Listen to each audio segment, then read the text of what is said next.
Welcome. My name is Susan Young, Mindful Coaching. Today, we're going to talk about mindfulness in relationships, how to nurture relationships. And it's the fifth habit of eight about cultivating joy in challenging or difficult times. Today, I'm going to use David Richo. It might be pronounced Rico. It's R-I-C-H-O. I have his book, and I've listened to some of his kind of work, and he talks about 5 A's. And I'm going to share my screen. I've created us a handout, so we can just look at it for now. We can look at it the whole time. We can kind of decide, but it gives us a way to kind of focus. So why would we talk about mindful relationships as one of the habits of cultivating joy? Of course, we bring mindful into relationships with ourselves because it's about how we are in the world. But being in other relationships external to ourselves can create an environment where people might feel more appreciated, and it can improve intimate relationships, friendships, and family connections as well. And it matters because it enhances our ability. I'll send this out to you so you don't have to take notes unless it helps you remember or you just want to. It enhances our ability to bring compassion to the interaction, because one of the key things of mindfulness, as we know, is it enhances our capacity to tolerate failures with more ease, attend to negative emotions without as much criticism, and really bring compassion. As we learn how to sit more often and observe our thoughts and feelings and the stories we create about ourselves and others. So when we keep dropping the stories, dropping the thoughts and feelings, and even the discomfort of the body, then it allows us to bring attention to the moment. And so the reason I use David Richo is he's a Buddhist psychologist, and he's a therapist who identifies as kind of a mindfulness therapist. He's quite remarkable. And he says that to nurture relationships, we need 5 things to create a safe and trusting relationships. So I thought I'd share those today at a high level. I can show you the book when I'm unpacked, when I move next week. So the 5 A's that he talks about are attention, acceptance, appreciation, affection, and allowing. So it allows us to kind of have I really like the way he brings the details into his book around attending ourselves first and then others from that place.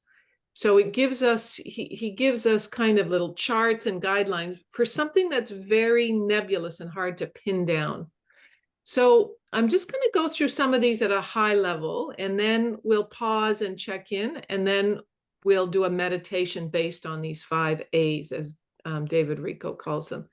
So attention is really mindfulness, right? So if we keep tuning back, even as you're listening to me, keep tuning back to your own breath. Keep tuning back to what's happening for you inside while staying connected with the external learning or understanding. So if you begin to feel in a relationship that someone is ignoring or invalidating, or you feel invisible, mindfulness can tune us inward and say, okay, is this about me? Am I not listening to myself in some way? Or is it about the other? So we're continually doing both, which I'm inviting you to do right now. Part of attention is observing what you're saying and doing, imagining each moment as an opportunity to be awake, to be the person you want to be, and living the life we want. The external matters less in mindfulness. It matters more about how you're carrying yourself inside and how you're relating to others. So we all deserve to have loving attention. Some of us had it as kids, some of us didn't. And in our present day life, we need this kind of attention to thrive. And so the second A about acceptance is about seeing ourselves and others as they are. So by knowing the truth and the reality about ourselves, it allows us to kind of keep shifting out of that criticism to love and respect and understanding, even when we see those challenging, difficult parts of ourselves. When we accept ourselves, we have more self-confidence and self-esteem and hope in the world. When we're with others, we do need to feel safe and accepted, mostly relaxed and worthy. This is an aspiration, a reminder. David Richo talks about that these are aspiring things that we're doing. So we're saying most of the time we want to feel like that. If you feel anxious and needy most of the time, you're probably not receiving the acceptance that you need to function well.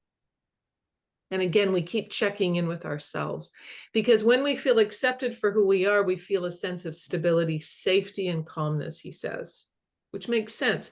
And of course, we can be unstable ourselves. So we're continually saying, is there something, like I'm really practicing this move.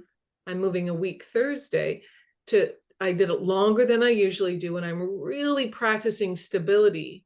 And of course, things, especially on the day, can be hectic when I've got movers coming, but slowing everything down and practicing stability and safety with myself allows me to stay calmer than when I'm and moving is hard, as we all know.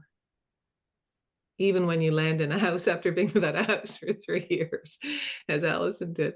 So we do know this final paragraph talks about accepting others as they are. And this is a tough one, because sometimes we believe if the other person would change, we would feel okay.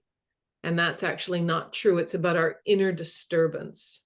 But this doesn't mean that we put up with hurtful behavior, and we keep aspiring to see the truth about the other person and the truth of the relationship with them, accepting reality as it is, no matter what's emerging within the safety of the relationship. And if that's not possible, then you might have to act and make a change.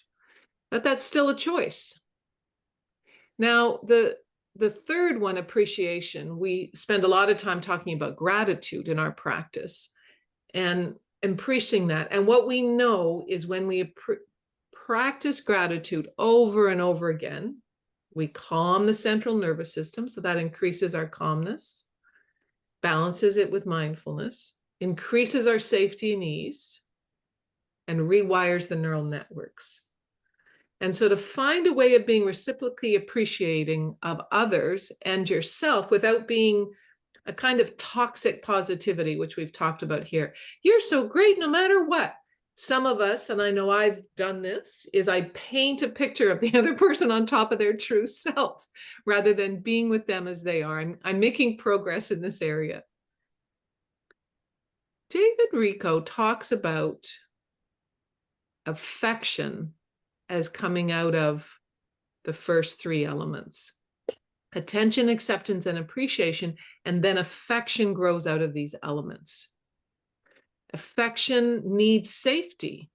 And so when we don't feel cared for, we don't feel appreciated, we don't feel attended to or accepted, then we can't really feel affection. And that's not just about sexuality, that's about a genuine affection emotionally, spiritually, and physically.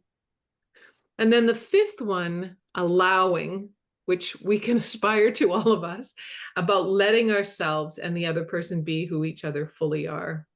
And I'm sure you have, like I have, made progress in this area. And it's an aspiration, because we increase our discernment about when we're trying to control or change the other person, when we're not accepting them or seeing them as they truly are. But then we also need to make sure that, the other person might be aspiring, might not be. You may be on this journey yourself, but the other person can also be trying to control us or behave in ways that aren't aligned. And so we need to pay attention to our own need to change others, change ourselves, and then also kind of saying, no, this is how I am. So you can hear it's a subtle long-term practice. So allowing also is similar to acceptance, because we don't try to change the other person's feelings or force them into doing things they find intolerable. But it doesn't mean that we don't request changes, because we still need space for limits. We still need to pull back when we need to. If there's something going on in the relationship that needs attendance, we might need to request certain things, but when we judge them or blame others or try to change them, the core of unconditional love is accepting and allowing, and yet it doesn't mean you don't set limits. So it's kind of like a paradox, but it's also, I'll dig out the book and send you the link to it. It's on Amazon. Yeah, so I'm going to finish with that, and then we'll shift to the meditation. Yeah. Thank you for coming.